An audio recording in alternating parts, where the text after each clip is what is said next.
After years in the doldrums, Citroen has finally got its design mojo back. And the new C3, well, it's proof. Pretty good looking really, isn't it? Now if you follow me, you'll see it's just as cool on the inside.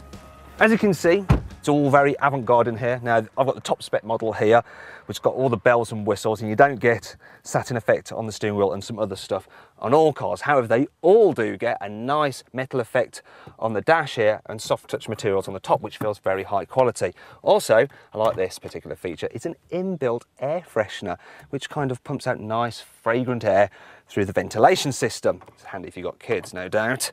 Also, very easy to get comfy in the C3 because we've got height adjustment here for the seat, and you can also alter the rake and reach of the steering wheel. However, to give you a good view of my favourite feature on the C3, I'm going to have to first recline the passenger seat. Then, if I pull this lever here, I can slide the roof back to reveal the Zenith windscreen. I mean, it gives this whole panoramic view and lets light just flood into the cabin, and it almost gives you the feeling that you're in the cockpit of a fighter jet. Now, if you're worried about the sun getting in your eyes, well, why not just get yourself a nice pair of aviators? The C3 has plenty of other good points too. The glove box is a decent size, and there are lots of other handy cubbies dotted about the cabin. As for the boot, well, it's among the largest of any Super Mini. The C3 is impressive on the move too. It's really very comfortable. The suspension does a great job of ironing out bumps in the road. Also, it's very quiet in here. You get hardly any wind noise entering the cabin at all, even on the motorway.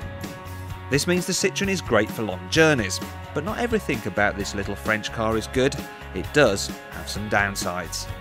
The main one is that the C3 really isn't much fun to drive. The steering is a little bit unresponsive, and in the bends it can get a bit wallowy. I mean, really, if you want your Super Mini to feel more like a sports car, you're going to be better off with a Mazda 2.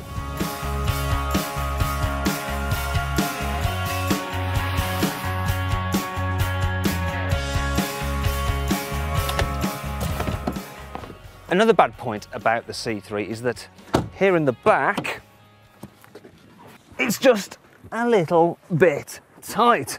I mean, my knees are right against the seat in front. If you want a car that's roomy in the back, you're going to be better off with a VW Polo. Now, if you're wondering why I slid all the way over here, it's so that I can show you this.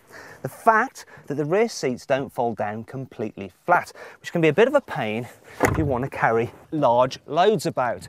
But you might be willing to overlook these negatives on the grounds that the C3 looks cool, it's comfy to drive, and of course it has that rather posh windscreen.